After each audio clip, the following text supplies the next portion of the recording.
அனைவருக்கும் மீனூஸ் கிச்சனின் அன்பான வணக்கங்கள். இன்றைக்கி நம்ம கிச்சனில் என்ன பார்க்க போகிறோம் அப்படின்னு பார்த்திங்கன்னா, இன்றைக்கி ஒரு சும்மா சாதா குச்சி ஐஸ் தான் செய்ய போகிறோம். நம்ம ஏற்கனவே ஜவ்வரிசியில் செஞ்சோம், தேங்காய் பால் ஐஸ் செஞ்சோம். அப்புறம் இப்போ சும்மா சாதா குச்சி ஐஸ் செய்ய போகிறோம். இதுக்கு நான் ஒரு மாதுளம்பழம் எடுத்து இந்த மாதிரி உதுத்து வச்சுருக்கேன். அப்புறம் 2 ஆரஞ்சு பழம், இதை நம்ம ஜூஸாக புழிஞ்சிக்கணும். அதாவது 2 விதமாக செய்ய போகிறோம். ஒன்று மாதுளம்பழம் குச்சி ஐஸு, இன்னொன்று ஆரஞ்சு பழம் ஜூஸ் எடுத்து அதுலேயும் குச்சி ஐஸு. இந்த மோல்டில் எவ்வளோ கொள்ளுதோ அந்த அளவுக்கு நம்ம ஊற்றிக்கலாம். இப்போ இது பழத்தை 2 துண்டாக நறுக்கிட்டு நம்ம ஜூஸை புழிஞ்சு எடுத்துக்கணும். இதையும் இதுமாதிரி மிக்சியில் போட்டு நல்லா அரைச்சி வடிகட்டி எடுத்துக்கலாம். பத்தாவதுக்கு ஒரு 2 ஸ்பூன் சீனியும் சேர்த்துக்கணும். ஏன்னா இந்த இனிப்பு மட்டும் பத்தாது ஐஸுக்கு. அதனால் இதுலேயும் 2 ஸ்பூன் சர்க்கரை சேர்த்துக்கணும். இதுலேயும் 2 ஸ்பூன் சர்க்கரை சேர்த்து இந்த ஜூஸுக்கும் 2 ஸ்பூன் 2 இல்லை 3 4 அந்த மாதிரி கூட சேர்த்துக்கலாம். இனிப்பு கொஞ்சம் குடிச்சு பார்த்துட்டு நம்ம டேஸ்ட்டுக்கு தகுந்த அளவு சேர்த்துக்கலாம். ஏன்னா ஐஸ் உரைய உங்களுக்கு இனிப்பு கம்மியாகும். அதனால் கூடுதலாக இருந்தால் தப்பில்லை.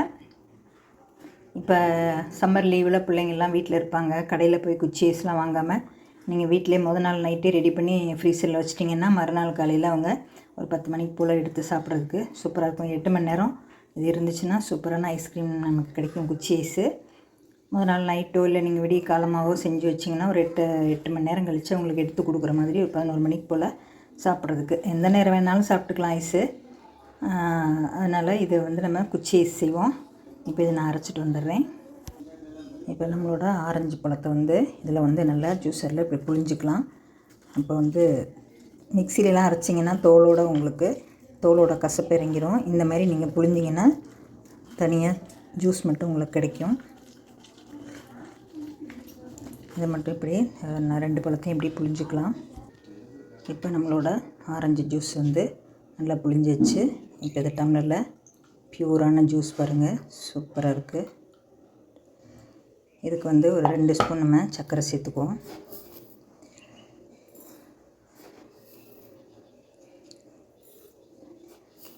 கூட ஒரு 1/2 டீஸ்பூன் சேர்த்துக்கலாம். இப்போ அதே மாதிரி மாதுளம்பழத்துக்கும் ஒரு 2 ஸ்பூன் சர்க்கரை. ஸ்பூன் கொஞ்சம் சின்னதாக இருக்குது, அதனால் 3 போட்டுக்கிறேன். ரொம்ப சின்னதாக இருக்குது. இப்போ இதை நம்ம அரைச்சிட்டு வந்துடலாம். இப்போ நம்மளோட ஜூஸ் ஆரஞ்சு ஜூஸ் ரெடி ஆயிடுச்சு. இப்போ இதையும் அரைச்சிட்டு நல்லா வடிகட்டிக்கலாம். இப்போ நம்மளோட மாதுளம்பழத்தை அரைச்சி நல்லா வடிகட்டியாச்சு. இப்போ இதை நான் தண்ணிக்கினி எதுவுமே சேர்க்கலை. இதை நம்ம இப்போ இந்த மோல்டில் ஊற்றிக்கலாம். எந்த அளவுக்கு வருதோ அந்த மட்டும் சேர்த்துக்குவோம். 2 தான் வரும் போல் இருக்குது. அதுமாதிரி ஆரஞ்சும் பார்த்திங்கன்னா 2க்கு தான் வரும், கம்மியாக தான் இருக்குது. இப்போ இதுக்கு பத்தாவதுக்கு நான் என்ன பண்ணுறேன்னு பார்த்திங்கன்னா, இப்போ இதில் மாதுளை குச்சி சேர்த்துச்சு. இப்போ இந்த மாதுளை சிரப்போடு நான் கொஞ்சமாக ரோஸ் மில்க் கலந்து வச்சுருக்கேன். அதை இதில் சேர்த்துக்குவோம். இதை சேர்த்துட்டு அதை ஒரு ஐஸாக மாற்றிடுவோம்.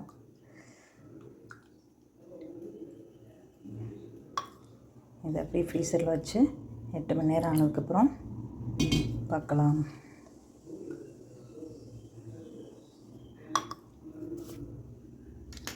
இதை அப்படியே கொஞ்சம் மூடி வச்சிட்டோம்னா அப்புறம் கொஞ்சம் நேரம் கழித்து கூட நம்ம எடுத்துகிட்டு குச்சி மாற்றிக்கலாம். ஒரு 4 மணி நேரம் கொஞ்சம் செட் ஆனதுக்கப்புறம் எடுத்துகிட்டு குச்சி சொருகிக்கலாம். இப்போ குச்சி சொருக முடியாது, சாஞ்சிக்கிட்டே போகுது. 2வது ஃப்ரீசர்லேயும் வைக்க முடியல. குச்சி இருந்துச்சுன்னா ஒயரம் அவங்களுக்கு தட்டுது. அதனால் இதை முதல்ல வச்சுக்கலாம். இதுக்கப்புறம் ஒரு 4 மணி நேரம் கழித்து குச்சி சொருகிக்கலாம். ஃப்ரெண்ட்ஸ், நம்மளோட ஐஸ்கிரீம் நல்லா குச்சி ஐஸ் செட் ஆயிடுச்சு. இப்போ தண்ணியில் 2 நிமிஷம் வச்சுட்டு நம்ம இப்போ எடுத்துக்கலாம்.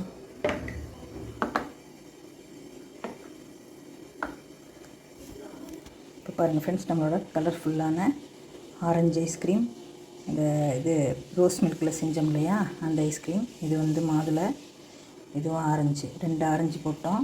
அது 3க்கும் குச்சி வச்சுருக்கேன். இதுக்கு குச்சி வைக்காமல் விட்டு வச்சுருக்கேன். சும்மா குச்சி ஐஸ் இது.